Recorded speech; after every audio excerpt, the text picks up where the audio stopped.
الشيطان اللعين الرجيم بسم الله الرحمن الرحيم الحمد لله رب العالمين الصلاة والسلام وتحية والإكرام على خاتم المرسلين وأشرف النبيين سيدنا وشفيعنا ونبينا ومولانا ومولى الثقلين جد الحسن والحسين بالقاسم محمد اللهم صل على محمد وآل محمد وآله الطيبين الطاهرين المعصومين المظلومين الذين أذهب الله عنهم الرجس وطهرهم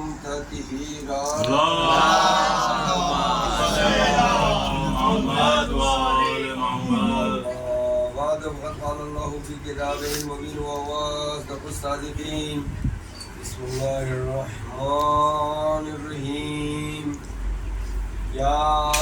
ياسين والقرآن الحكيم إنك لمن المرسلين على صراط مستقيم صلوات اللهم صل على محمد وآل محمد حاضرین مجلس محب امام حسین علیہ السلام محب ائمہ طاہرین اہل بیت علیہ السلام عاشقان علی مولائی آپ اس فرش عزا پر موجود ہیں اور جیسا کہ کل کا تذکرہ تھا کہ یہ فرش عزا کی بانی جو سب سے پہلے بچھانے والی وہ کوئی اور نہیں بلکہ شہزادی جناب زینب کبریٰ سلام اللہ اور ان عشر مجالس میں میری خطابت 5 مجلسوں کی یعنی 5 مجالس کی مجھے جو جناب علی شاہد صاحب نے کہا ہے بہرحال اس پہ گفتگو اور عنوان صراط مستقیم جو عشر مجالس میں پڑھا تھا اسی سے تسلسل رکھتے ہوئے سورہ یاسین کی پہلی 4 آیتوں کو سرنامہ عنوان بنایا ہے۔ قرآن مجید کا یہ 36واں سورہ، اس کی 4 آیتیں، اور کل کی مجلس چونکہ کئی لوگ موجود نہیں تھے تو بس ایک سرسری طور پر بیان کرتے ہوئے انشاءاللہ تسلسل کو آگے بڑھانا ہے کہ جو پہلی آیت یا سین جسے ہم حروف مقطعات کہتے ہیں، اور جاوید بھائی جب آپ موجود نہیں تھے تو حروف مقطعات قرآن مجید میں 14 ہیں اور ان میں جو سب سے کم حرف ہے وہ 1 ہے اور سب سے زیادہ ہے وہ 5 ہے، اور یہ ایسے حرف ہیں کہ جن کے معنی یا تو اللہ کو معلوم ہے یا رسول کو معلوم ہے یا ائمہ طاہرین کو معلوم ہے۔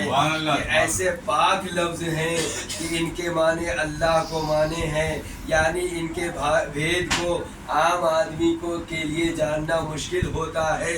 تو جس طرح سے یہ حروف جن کے متبرک ہیں اسی طرح سے 14 معصومین بھی متبرک ہیں۔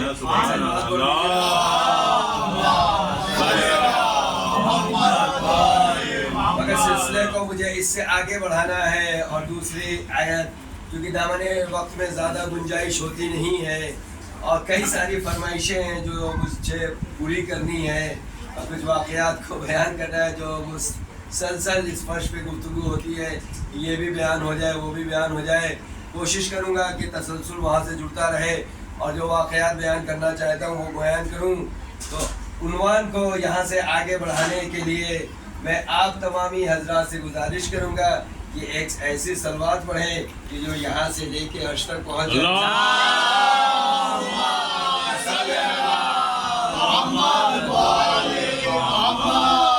گفتگو کا آج آغاز کر رہا ہوں کہ قرآن مجید کلام تجلی الہی کا مظہر ہے. قرآن مجید کلام تجلی الہی کا مظہر ہے اور یہ قرآن مجید پورا کا پورا مقدس ہے اور اس کا ایک ایک حرف اور ایک ایک لفظ بھی کلام تجلی الہی ہے. ایک صلوات پڑھ دیجیے.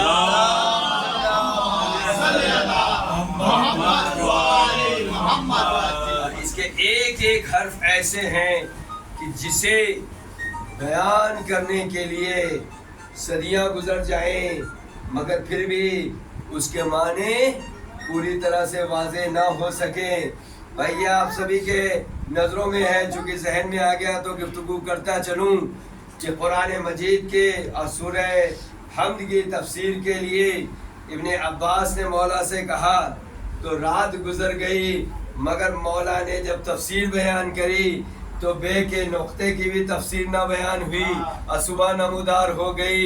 تو ابن عباس نے کہا کہ یہ بتائیے مولا کہ جب بے کی نقطے کی تفسیر اتنی زیادہ ہے تو پورے قرآن کی تفسیر کتنی ہوگی؟ تو مولا نے کہا کہ یہ علم علی ہے، اگر سمیٹنا چاہے تو پورے قرآن کو نقطۂ بے میں سمیٹ دے. ایک صلوات پڑھیے.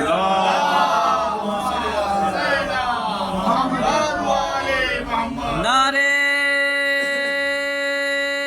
حیدری حیدری، نعرے سلوات.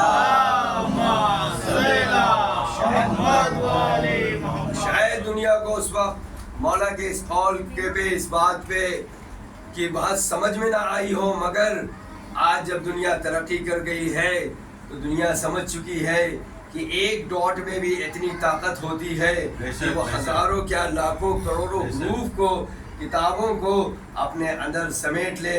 بہرحال گفتگو آگے بڑھاتے ہوئے کہ دوسری جو آیت ہے میں اس پہ آج بیان کرنا چاہ رہا تھا تاکہ ان 5 مجلسوں میں کچھ حق ادا کر سکوں. اور دوسری جو آیت ہے کہ والقرآن الحکیم، میں چاہتا ہوں کہ تھوڑی سی علمی گفتگو ہو اور آپ تک میں کچھ بات پہنچا سکوں کہ والقرآن الحکیم. اب اس کا جو معنی ہے وہ یہ ہے کہ اللہ قسم کھا رہا ہے قرآن حکیم کی قسم. ایک صلوات پڑھ دیجیے.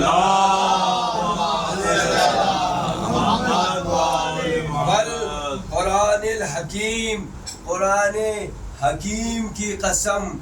اب یہاں پر جو علماء بیان کرتے ہیں کہ لفظ واو جو یہاں پر استعمال ہوا ہے، جو لفظ واو استعمال یا حرف واو استعمال ہوا ہے، دراصل یہ حرف عطف ہے.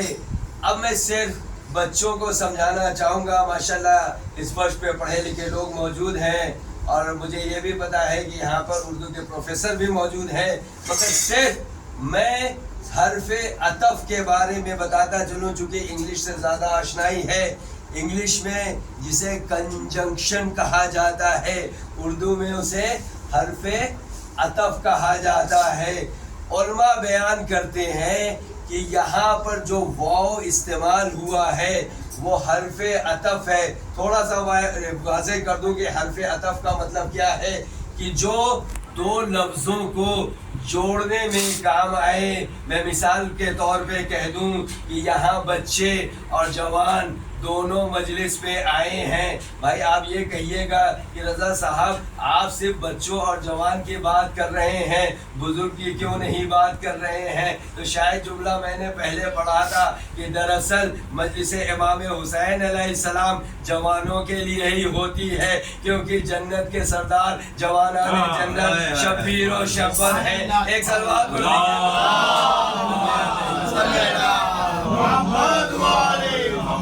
لہذا